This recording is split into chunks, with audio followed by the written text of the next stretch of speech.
আমি বলতে চাচ্ছি যে এটা আমাদের গ্রাউন্ড, আমাদের দায়িত্ব আছে যে এই গ্রাউন্ডটাকে আমাদের অনেকটা ক্লিন রাখতে হবে, আমাদের পরিবেশটাকে অনেকটা ক্লিন রাখতে হবে। আমাদের মাঠ এটা আমাদের বাড়ির মতন, আমরা এখানে খেলি, এখানে অনেক রকমের অ্যাক্টিভিটিস হয়।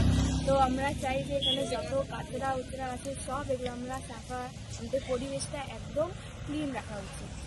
আর আমাদের অনুরোধ আছে যে বিকালবেলা করে যে কয়টা মানে দিদি কাকিগুলা এখানে আড্ডা মারেন, তারা যেটা কুরকুরে চিপসের প্যাকেটটা খান ওরা এখানে ফেলে রাখে দেন। তো আমার অনুরোধ আছে যে প্লিজ আপনারা যে কাঁচরাগুলো করছেন ওই কাঁচরাগুলো আপনার মাঠের বাইরে ফেলেন, তাতে আমাদের মাঠের পরিবেশটা একদম ক্লিন থাকবে। আর দাদারা যে রাত্রেবেলা একটু পার্টি আর যে একটু ড্রিঙ্ক করে, মদ খায়, অ্যালকোহল, তো আমরা তাদেরকেও অনুরোধ করি যে আপনারা যে অ্যালকোহল খান তো ওইটা আপনারা গ্রাউন্ডের মধ্যে গ্লাস আর যে প্লাস্টিকের বটল যেগুলো থাকে ওগুলা এখানে ফেলবেন না।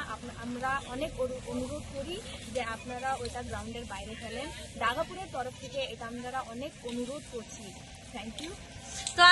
তো দাদাগুলা যখন এখানে ড্রিঙ্ক করে এখানে কি ফেলে সব যায়? হ্যাঁ, আর বিশেষ করে আমাদের যে রাস্তার পাশে গ্যারেজ, দোকান অনেক কিছু আছে, এই দোকানদাররা জানি আপনাদের নোংরা ফালানোর জায়গা নাই, কিন্তু আপনারা মাঠে ফালাবেন না। এইটার জন্য আপনারা সরকারের থেকে অনুরোধ করেন যে নোংরা ফালানোর জন্য একটা ডাস্টবিন দেওয়া হোক, বা পাড়ার সবার থেকে অনুরোধ আছে আপনারা সরকার থেকে এইভাবে আমাদের মাঠটা নোংরা করলে সেটা তো আমাদের জন্য ক্ষতিকর। আজকে দেখেন কি অবস্থা আছে, দেখেন।